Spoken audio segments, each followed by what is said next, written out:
अपन सारे सैनिक सरदारों का इलाका है। वाह, नरेंद्र मोदी भारत का यशस्वी प्रधानमंत्री हर दिवाली का त्योहार बॉर्डर के ऊपर सैनिकों में मनाता है। दिवाली का त्योहार चाइना से 2 किलोमीटर इधर लप्सा में फौजी टोपी पहन करके और चाइना की तरफ गर्ज करके बोले, चाइना के लोगों, ये 1962 का भारत नहीं है, ये 2023 का भारत है। हमारे पास परमाणु बम भी है, हमारे पास 56 इंच चौड़ी छाती वाले सैनिक भी हैं। कोई आंख उठा के मत देख लेना, हम आंख निकाल लिया करते हैं। कांग्रेस की सरकार में हमारे फौजियों की गर्दन कतर करके एक हेमराज नाम का हवलदार मथुरा में, माननीय ठाकुर राजनाथ सिंह जी राष्ट्रीय अध्यक्ष थे, मैं हरियाणा में अध्यक्ष था।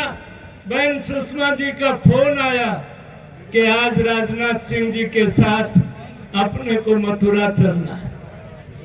हेमराज हवलदार की मां ने, हेमराज हवलदार की पत्नी ने आमरण अनशन कर दिया कि बिना सर की लाश को हम चिता के हवाले नहीं करेंगे। सुषमा जी ने समझाया कि अम्मा, शहीद की मिट्टी ज्यादा देर खराब नहीं करनी चाहिए। वो मान गए। मैं आज रतनगढ़ की सरदारी के सामने वो वाकया बताना चाहता हूं।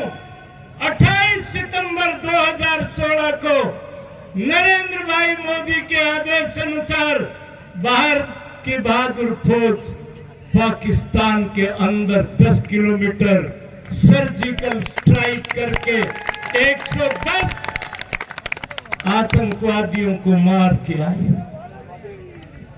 13 फरवरी 2019 को पुलवामा में हमारी सैनिक छावनी पर 40 जवान शहीद हुए। वाह नरेंद्र मोदी, आप कहीं पर भी बोले, आप चित्तौड़ में बोले, चेन्नई में बोले, जयपुर में बोले, जयगढ़ में बोले, पार्लियामेंट में बोले, आपने एक बात कही कि जो आग 140 करोड़ दिलों में धधक रही, वही आग मेरे सीने में जल रही है। वाह नरेंद्र मोदी, 26 फरवरी को एयर स्ट्राइक करके बालाकोट को जला करके राख कर दिया। सर्वप्रथम मां भारती को नमन करता हूं। हमारे लोक लाडले विधायक आदरणीय अभिलेख जी महर्षि एवं सम्मानित मंच एक जोरदार आवाज लगाकर मेरी आवाज से आवाज मिलाएंगे और पीछे तक आवाज आनी चाहिए।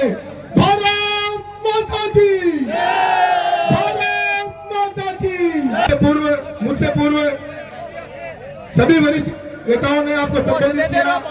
मैं छोटा सा कार्यकर्ता हूँ, छोटा सा व्यक्ति हूँ।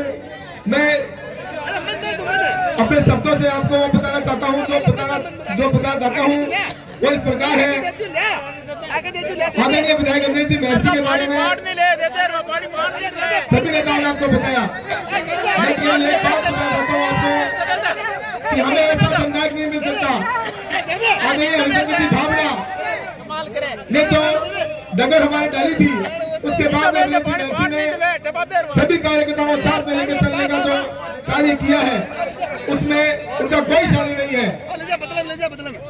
मैं इस दावे से कह सकता हूँ कि बीकानेर डिवीजन में, संपूर्ण बीकानेर डिवीजन में अगर किसी ने ऐसी समाज का ध्यान रखा है, किसी ने दलित समाज का ध्यान रखा है, अपने विधायक को उसमें से 60% से ऊपर की राशि को जिन्होंने ऐसी समाज को दिया है, भले उसे सामुदायिक भवन के रूप में दिया हो, भले संचार में की 4 दीवारी के रूप में दिया हो, ये बात एक मात्र ऐसा विधायक है, उसका नाम अभिलेख महर्षि है। यहाँ पे जो मांगने के जिन्होंने अपनी प्रार्थना पत्र दिए, उन प्रार्थना पत्रों को एक साथ में संपादित किया। टॉप 10 विधायकों में जिनका नाम आया, ऐसे हमारे लोक लाडले विधायक अभिलेख महर्षि है। अगर मेरी बात झूठी है तो आप उस बात को कह सकते हैं, अगर सही है तो दोनों हाथ उठाकर एक साथ मेरे आवाज उठा के बोलेंगे अभिनेश महर्षि, अभिनेश महर्षि। मुझसे पूर्व वक्ताओं ने बताया राजस्थान सरकार के बारे में। मैं तो राजस्थान सरकार के मैं युवा हूँ, और जो युवाओं के साथ जो चीनों राजस्थान सरकार ने छल किया है वो किसी से छिपा हुआ नहीं है। 19 भर्तियां इस राज्य में हमारे युवाओं के सीने में खंजर का काम किया है। 19 भर्तियों का पेपर लीक हुआ है, और पेपर लीक वहीं पे होता है जहाँ सरकार कमजोर होती है। सरकार के अंदर बैठे हुए व्यक्तियों ने पेपर लीक करवाए। हमारे माँ बाप की गाड़ी कमाई को उन्होंने अपनी तिजोरियां भरी, एक बार भी पैसे उन्होंने वापस अभी तक किसी फॉर्म की फीस अभी तक वापस नहीं की है। जबकि अन्य राज्यों में अगर किसी भी कारणवश किसी भी सिस्टम के हिसाब से अगर कहीं भी कोई भी नियुक्ति में बात आई है तो उनको उनके पैसे वापस दिए गए हैं। ऐसा कहते हैं गलत। अभी रेवड़ियां बांट रहे थे, कुछ दिन पहले मोबाइल बांटे हैं, उससे पूर्व खाद्य सामग्री के पैकेट बांटे हैं।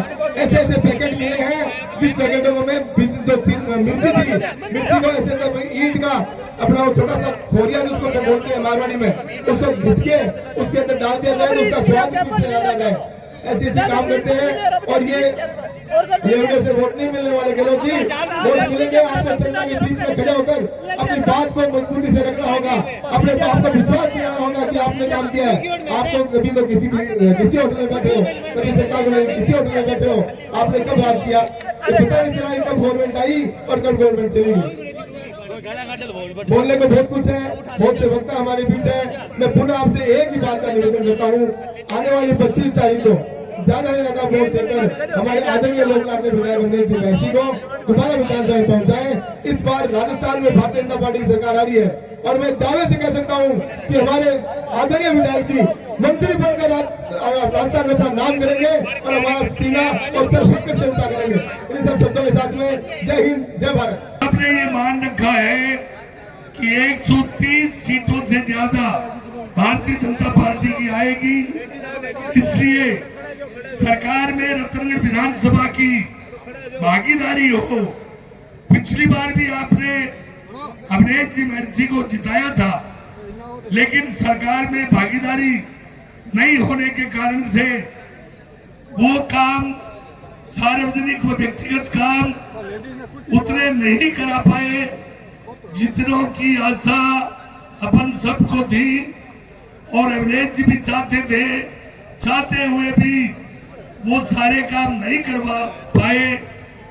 अब सार्वजनिक काम अपने ज्यादा से ज्यादा हो, व्यक्तिगत काम ट्रांसफर आदि जैसे 3rd ग्रेड की टीचर, अध्यापक आदि दूर दराज बाड़मेर, जैसलमेर वहां बैठे हैं, वो भी आस कर रहे हैं कि भारतीय जनता पार्टी का राज आए तो हमारा भी तबादला चूरू जिले में हो। ऐसे काम सब होने के लिए भारतीय जनता पार्टी के प्रत्याशी अभिनेश जी ज्यादा से ज्यादा मतों से जिता कर भेजे। इसी आशा और विश्वास के साथ जय हिंद, जय भारत। अल्पसंख्यक के लोगों, कान खोल के सुन लो, सरकार भारतीय जनता पार्टी की आएगी, इसमें कोई शक नहीं इंशाअल्लाह। और मैं आपके सामने कह रहा हूं, इस वक्त की वजह से जो ये बुजुर्ग बैठे हुए, संत बैठे हुए, वली बैठे हुए, मैं इनकी वजह से कह रहा हूं कि हमारे अभिनेश महर्षि इंशाअल्लाह 40,000 वोटों से विजय पाएंगे।